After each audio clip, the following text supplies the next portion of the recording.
Assalamualaikum warahmatullahi wabarakatuh. Alhamdulillahirabbil alamin. Allahumma salli ala Sayyidina Muhammad wa ala ali Sayyidina Muhammad.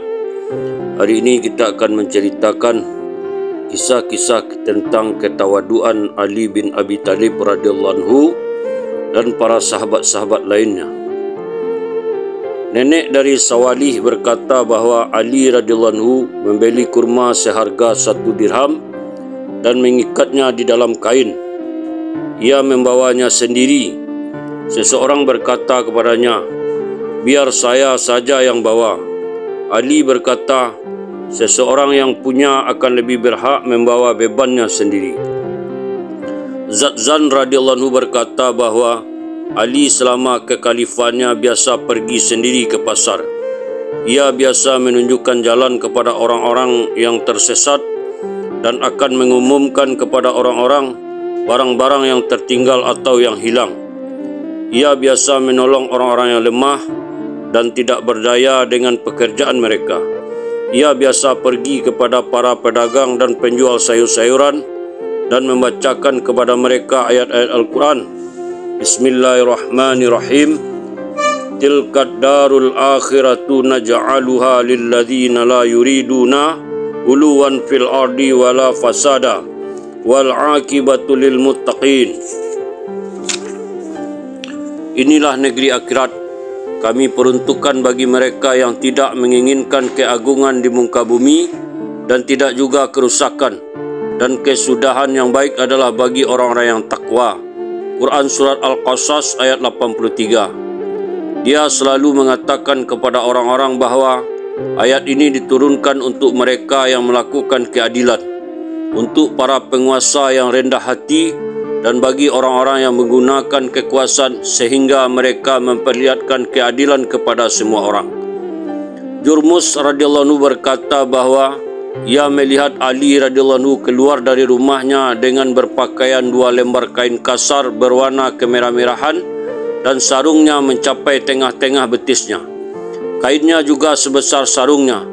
Ia memegang sebuah cambuk di tangannya dan selalu menasihati orang-orang yang di pasar agar takut kepada Allah, adil dan jujur dalam jual beli, menimbang dengan benar dan tidak mengembungkan daging dengan cara meniupnya. Abu Mattar radhiyallahu anhu menceritakan, suatu ketika aku keluar dari masjid. Tiba-tiba seseorang berkata di belakangku, "Ikatlah sarung tinggi-tinggi kerana demikian itu lebih dekat kepada kesalihan dalam pandangan Allah. Dengan demikian, kain itu akan tetap suci. Cukurlah kepalamu jika kamu seorang muslimin." Aku pun menoleh ke belakang dan melihat bahawa orang itu tidak lain adalah Ali radhiyallahu anhu dengan sebuah cambuk di tangannya. Ali pergi ke tempat-tempat penjualan unta dan berkata, "Jualah apa yang harus kamu jual, tapi jangan bersumpah-sumpah. Sumpah dapat meningkatkan keuntungan tetapi menghilangkan keberkahan." Kemudian ia pergi kepada penjual kurma dan di sana ia melihat seorang pembantu wanita sedang menangis. Ali bertanya mengapa ia menangis. Wanita itu berkata, "Majikan saya menyuruh saya membeli kurma seharga 1 dirham. Maka aku pun membelinya dari orang ini. Tetapi kurma-kurma ini ditolak oleh majikan saya." Ali berkata kepada pedagang itu, "Kembalikan uang 1 dirham itu kepada wanita ini dan kamu ambil kembali kurma ini, kerana wanita ini tidak bisa berbuat apa-apa." Penjual kurma itu menolak untuk mengembalikan uang itu. Maka aku, Abu Mattar, berkata kepada penjual itu, "Tidakkah kamu tahu siapa laki-laki ini?" Si pedagang mengungkapkan ketidaktahuannya. Maka aku mengatakan bahawa lelaki ini adalah Ali radhiyallahu anhu, Amirul Mukminin. Mendengar penjelasan ini, pedagang kurma itu mau menerima kembali kurmanya dan mengembalikan uang 1 dirham itu kepada wanita tadi seraya berkata, "Wahai Amirul Mukminin, saya berharap engkau tetap senang kepada saya." Ali berkata, "Mengapa aku harus merasa tidak senang? Bukankah kamu telah berbuat adil kepada wanita ini sekarang?" Kemudian Ali pergi ke pedagang-pedagang kurma lainnya. Ia menasihati mereka agar memberi makan kepada orang-orang miskin dan orang-orang yang tidak punya, karena hal ini akan membawa keberkahan dan menambah penghasilan mereka. Kemudian Ali pergi ke pedagang-pedagang ikan dan berkata kepada mereka, "Tidak boleh ada menjual ikan mati di pasar kita." Kemudian ia pergi kepada para pedagang kain yang menjual kain kasar. Di sana ia meminta kepada orang pedagang kain supaya menjual sebuah kemeja kepadanya seharga 3 dirham. Ternyata pedagang itu mengenalinya, maka Ali radhiyallahu anhu tidak jadi membelinya. Ia pergi ke pedagang selanjutnya dan pedagang itu juga mengenalinya. Maka Ali juga tidak membeli kemeja dari pedagang itu. Kemudian Ali pergi kepada pedagang kain yang berusia muda dan dari pemuda itu ia membeli sebuah kemeja seharga 3 dirham. Ketika pemilik dagang itu datang, ia diberitahu bahwa anaknya telah menjual sebuah kemeja kepada Amirul Mukminin dengan harga 3 dirham. Lalu ia berkata kepada anaknya, "Mengapa kamu tidak meminta 2 dirham saja dari Ali?" Maka si pemilik kain itu datang menemui Ali radhiyallahu anhu dengan membawa 1 dirham untuk dikembalikan kepadanya. Ali menanyakan apa sebabnya. Pemilik kain itu berkata, "Harga kemeja ini hanya 2 dirham dan anak saya menjualnya kepada engkau seharga 3 dirham." Ali radhiyallahu anhu berkata, "Ia telah menjualnya kepadaku dan aku telah membelinya seharga 3 dirham. Sekarang aku tidak ingin menerima kembalian apa-apa." Kisah ketawaduan Fatimah radhiyallahu anha. Atta berkata bahawa Fatimah radhiyallahu anha, putri Rasulullah SAW, biasa membuat adonan tepung sendiri. Kadang-kadang rambutnya jatuh ke dalam mangkuk adonan. Kisah ketawaduan Ummu Salamah radhiyallahu anha. Muttalib bin Abdullah menceritakan bahawa seorang janda Arab datang kepada Rasulullah SAW sebagai seorang pengantin pada awal waktu Isya dan duduk mengiling gandum pada akhir malam. Ia adalah Ummu Salamah. Ketawaduan Salman Al-Farisi radhiyallahu anhu. Salamah Ijli menceritakan bahawa keponakannya yang bernama Hudamah yang datang dari hutan berkata bahawa ia rindu ingin berjumpa dengan Salman Al-Farisi untuk menyampaikan rasa hormatnya. Lalu keduanya pergi untuk menjumpai Salman dan berjumpa di Madain.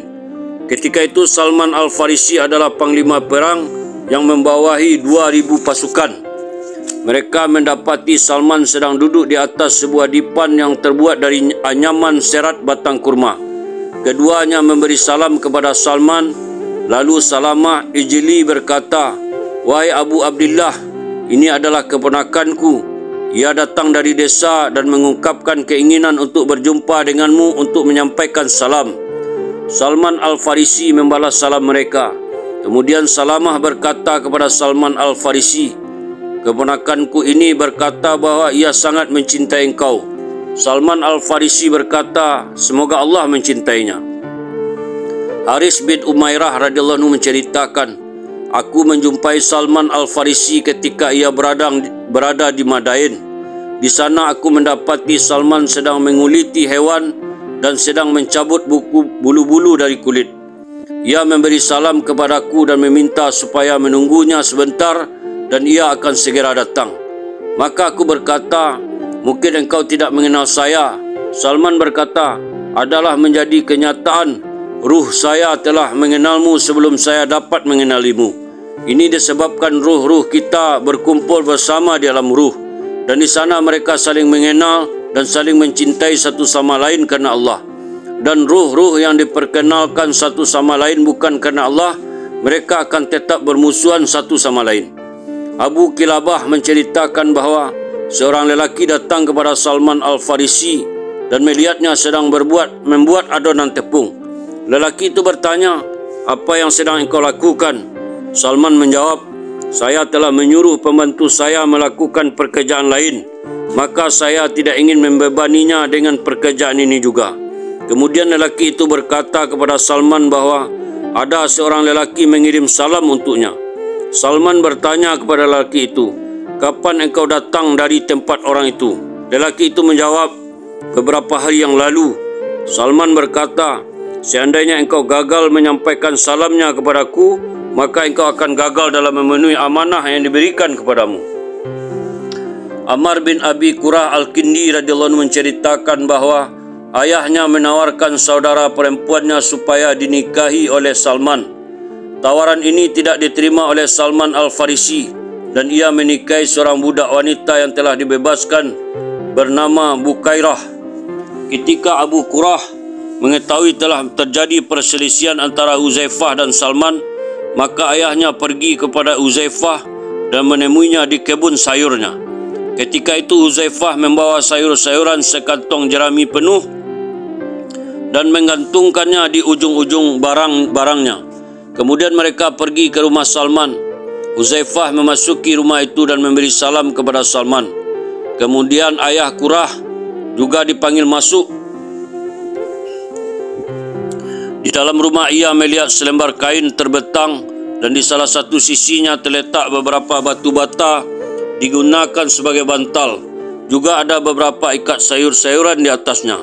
Salman berkata kepadanya, "Silahkan duduk di atas kasur budak wanita Anda yang telah ia persiapkan untuk dirinya sendiri." Seorang lelaki dari Bani Abdul Qais melihat Salman Al-Farisi dalam kedudukannya sebagai komandan batalion sedang mengendarai seekor keledai. Ia memakai sepasang celana demikian longgar sehingga bergerak-gerak tertiup angin.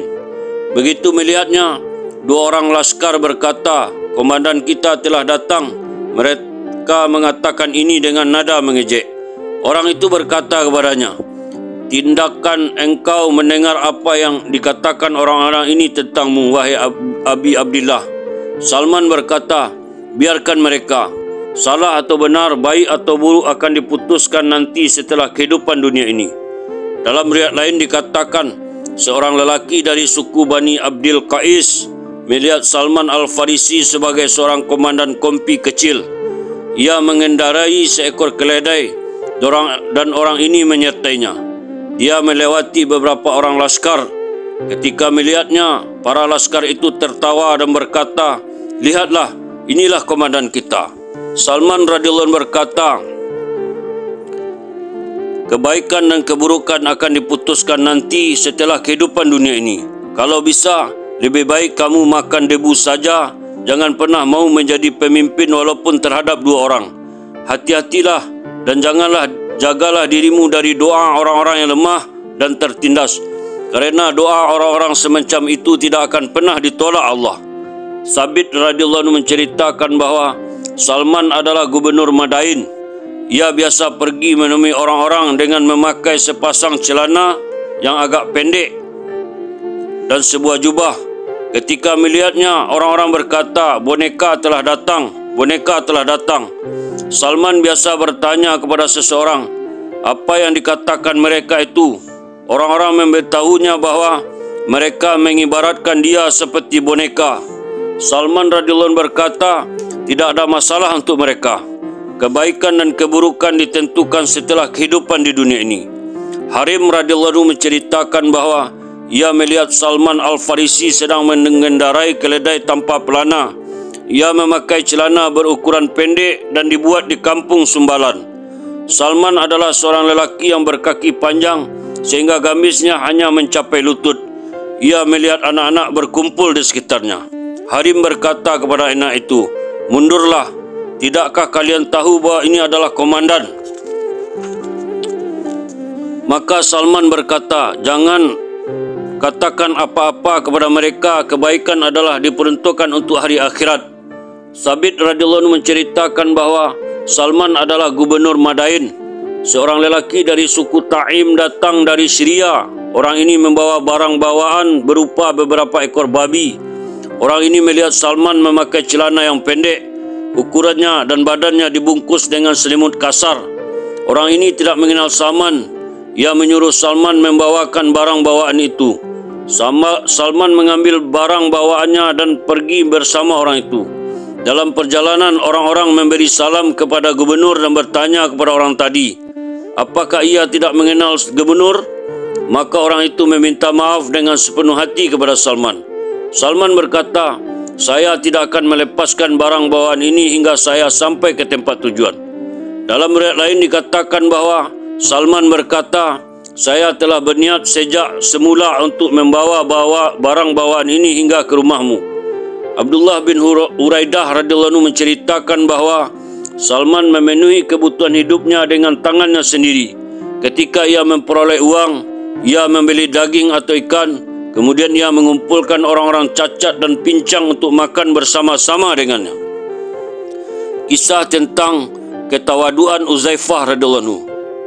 Muhammad bin Sirin radhiyallahu anhu menceritakan, ketika Umar mengirim seseorang untuk menjadi gubernur, maka di dalam perintah pengangkatannya, ia biasa menulis perkataan berikut ini, dengarkan ia dan taati ia selama ia memperlihatkan keadilan kepada kalian.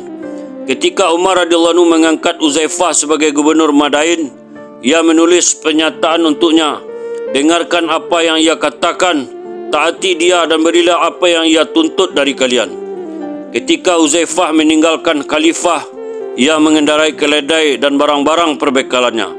Setelah ia sampai di Madain, seluruh warga dan juga orang-orang kampung menyambut kedatangannya. Pada saat itu ia sedang memegang sekerat roti tipis dan sepotong daging di tangannya. Ia tetap duduk di atas keledainya dan membacakan surat pernyataan ini kepada penduduk. Orang-orang berkata, engkau boleh meminta apa saja yang kau suka. Uzaifah berkata, saya meminta kepada kalian supaya memberi saya makan yang cukup dan makanan ternak untuk keledai saya selama saya tinggal bersama kalian. Ia tinggal di Madain selama yang dikehendaki Allah, dan kemudian Umar memanggilnya kembali ke Madinah. Umar diberitahu tentang kedatangannya di Madinah, lalu ia bersembunyi di suatu tempat yang aman yang tidak akan terlihat oleh Uzaifah. Ketika Umar melihat kembali dalam keadaan sama seperti ketika ia berangkat, Umar mendatanginya dan memeluknya seraya berkata, engkau adalah saudaraku dan aku adalah saudaramu. Sirin radhiyallahu anhu mengatakan bahawa ketika Uzaifah kembali dari Madain, ia duduk di atas keledainya dengan memegang sepotong roti dan daging di tangannya. Ia memakannya sambil duduk di atas keledai. Talhah bin Musrif menambahkan, Uzaifah duduk di atas keledainya dengan kedua kakinya tergantung pada sebelah sisi keledainya. Ketawaduan Jarir bin Abdullah radhiyallahu anhu. Sulaim bin Huzail radhiyallahu anhu menceritakan, ketika aku menginap di rumah Jarir bin Abdullah, aku melihat Jarir keluar dari rumahnya mengendarai keledai dengan membonceng hamba sahayanya di belakangnya. Abdullah bin Salam radhiyallahu anhu masuk lewat pasar dengan membawa satu ikat kayu di atas kepalanya. Orang-orang berkata kepadanya, Allah telah mengaruniai banyak harta kepada engkau, maka apa yang membuat engkau melakukan seperti ini? Spontan dia berkata, saya ingin melepaskan diri dari perasaan congkak dan sombong. Saya pernah mendengar Rasulullah SAW bersabda, orang yang memiliki kesombongan walau seberat biji sawi di dalam hatinya tidak akan masuk surga. Di dalam riwayat lain dikatakan, seseorang yang memiliki sekecil apapun kesombongan di dalam hatinya tidak akan masuk surga. Ali radhiyallahu anhu dilaporkan berkata, 3 perkara yang membentuk ketawaduan. Yang pertama, mendahului memberi salam kepada orang lain. Yang kedua, memilih tempat duduk yang lebih rendah di dalam suatu majlis. Yang ketiga, membenci kemunafikan dan kemasyhuran. Alhamdulillah, itulah kisah-kisah tentang ketawaduan Ali radhiyallahu anhu dan beberapa orang sahabat sahabiah yang sifat-sifat tawaduknya ada dalam dirinya. Semoga apa-apa yang kita dengarkan dapat kita mengamalkan dan kita sampaikan kepada orang lain. Kita tutup dengan doa, Subhanallah wa bihamdihi, Subhanallah wa bihamdika, asyhadu an la ilaha illa anta astaghfiruka wa atubu ilaik. Assalamualaikum warahmatullahi wabarakatuh.